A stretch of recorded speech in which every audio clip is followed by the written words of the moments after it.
पितरों के तुल्य है। पहला पीपल, दूसरा वटवृक्ष, तीसरा बेलपत्र का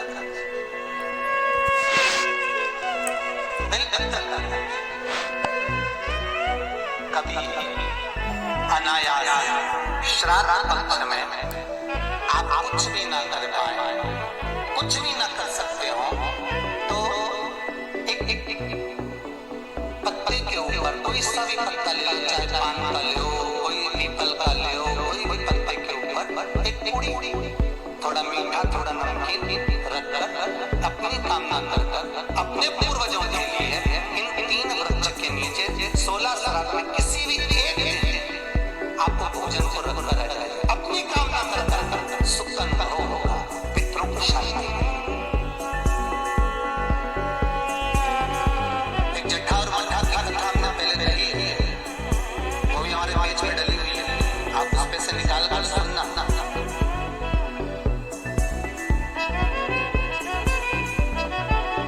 उसमें भी हमने व्याख्यान वर्णन करा जट्टा मट्ठा की कथा। 3 वृक्ष पितरों के तुल्य हैं, 3 पक्षी पितरों के तुल्य हैं, कौवा, हंस और गरुड़।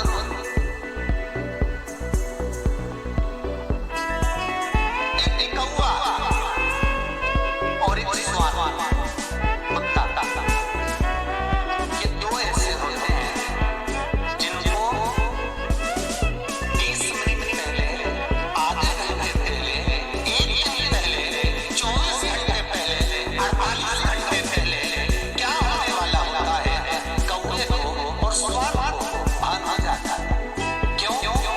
क्योंकि ये यमलोक में जहाँ यमराज निवास करते हैं, श्वान और कौवा उस स्थान का भाग ग्रहण करते हैं और इनको ये ज्ञान पूर्व से यमराज से प्राप्त होता रहता है, पूर्वानुमान प्राप्त होता रहता है। एक कौवा एक श्वान, कोई घटना घटने वाली होती है तो कुत्ता रोने लगेगा, कोई घटना घटने वाली होती है तो कौवा आकर बैठ जाता है, कोई आ रहा है तो कौवा आएगा, कोई भाव सूचक है तो कौवा आकर बैठेगा, दरवाजे पर कैसे उसका भी भान है, अटारी पर कौवा कहाँ बैठा है, दरवाजे पर कौवा कहाँ बैठा है, किस स्थान पर कौवा विराजमान है, उसका भी भाव हमारे यहाँ शास्त्र में वर्णन है।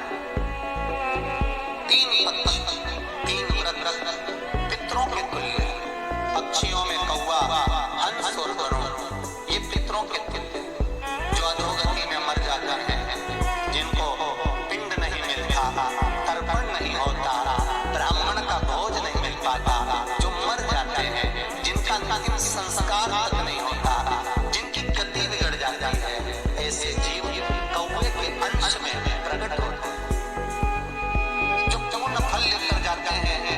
पितृलोक में जगह नहीं होती, वैकुंठ में जगह नहीं होती, कहीं अगर जगह नहीं है देवलोक में तो इनको कौवे के अंश में, गरुड़ के अंश में या हंस के अंश में डाल दिया जाता है। महाराज फिर अगला वर्णन किया, 3 पशु, कुत्ता, गाय और हाथी, ये पितरों के तुल्य होते हैं।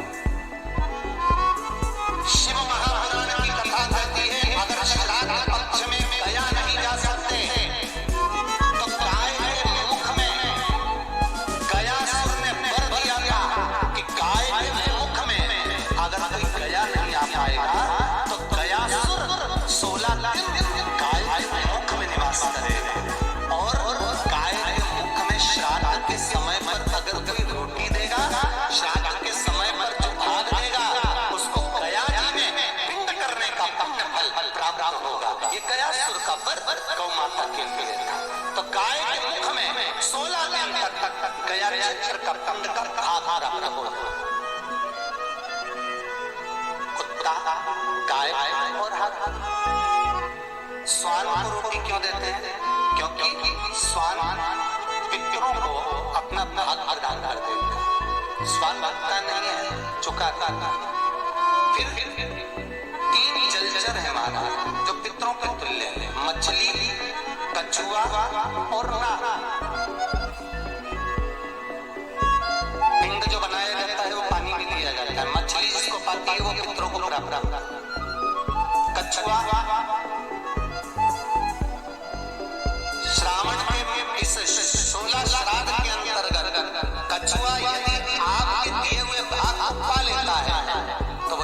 उसी समय पर घर है।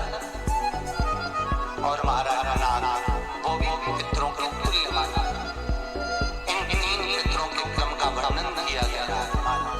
भगवान शिव ओगरदानी बट का वृक्ष के रूप में ब्रह्मा को बना देते हैं और शंकर बटवेश्वर महादेव के रूप में विराजमान हो जाता है। ऐसा सुंदर प्रसंग शिव महापुराण में वर्णन है। पितृदोष है ये आपको कैसे मालूम पड़ेगा?